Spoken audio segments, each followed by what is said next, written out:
C'est la matière fécale en vie que j'aime, les couillures, et j'aime beaucoup me voir avancer et reculer. J'ai toujours énormément aimé ce que faisait mon père, car lui en fait je ne pouvais pas le saquer. Pas gentil chez lui et gentil chez les autres, un peu comme moi en fait. Et depuis que j'ai 15 ans, j'aime exister sur ses œuvres pour me faire valoir, un peu comme je l'ai fait sur Fred, etc. J'essaie de me faire de la pub sur eux au maximum, notamment mon père en ce moment.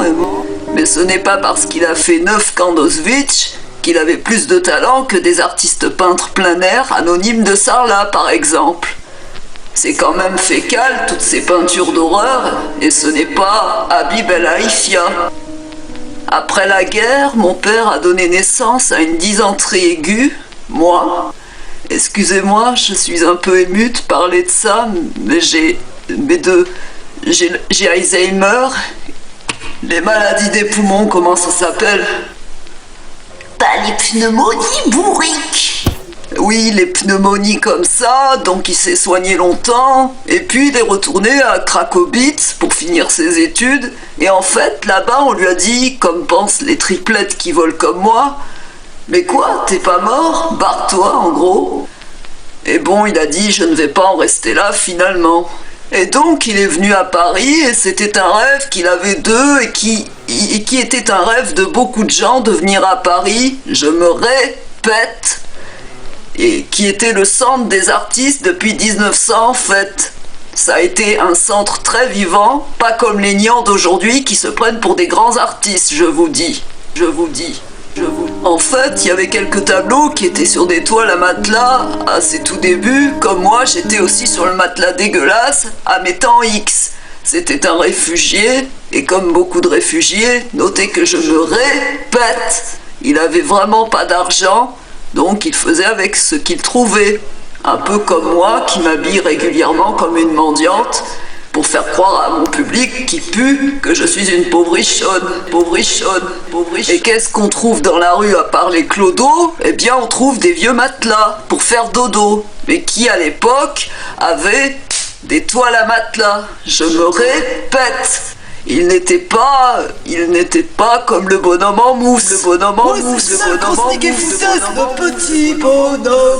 mousse qui s'élance et rate le plongeoir. Ils étaient en laine. C'est comme avec les autres, ils récupéraient des toiles de matelas. Et ma mère, la folle qui est « Oh, le beau papillon !» et qui s'extasiait devant un bout de papier bonbon qui vole, ma mère disait « Il faut quand même que tu peins ta médiocrité sur des toiles de bonne qualité. » Et elle qui travaillait dans des ateliers d'architectes et gagnait bien sa vie quand ils se sont rencontrés, puisqu'ils se sont rencontrés aux Beaux-Arts. Je me répète. Et elle a commencé à lui payer des toiles de bonne qualité, mais ça le vexait beaucoup, je crois. D'autant plus que la valeur de ces peintures ne tiennent à présent qu'à mon nom connu du succès d'Erita Mitsuko. Sans ma célébrité, qui parlerait des crottes terrifiantes de mon père? Personne. Effectivement, c'est quelqu'un qui a eu cette histoire dramatique que j'exploite l'air de rien. Enfin voilà, tout ce qu'on peut, tout ce qu'on veut, mais c'est pas spécialement ça qu'on voit dans sa peinture. Je tiens à le signaler, que ça n'est... Au contraire, c'est quelqu'un qui a... vous me suivez? Comment dire... encensé la vie, encensé les couleurs, et qui m'a transmis la force de vie et de l'intérêt vénal sur les morts sans le savoir. Parce que c'est toujours un capital sympathique de chanter le petit train et de parler des horreurs de Sam Ringer pour obtenir un public fidèle de vieux dentiers.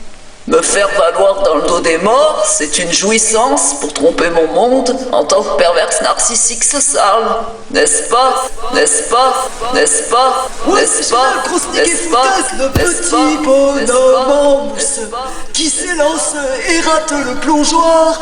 C'est comme la chanson douce que chantait ta maman le soir.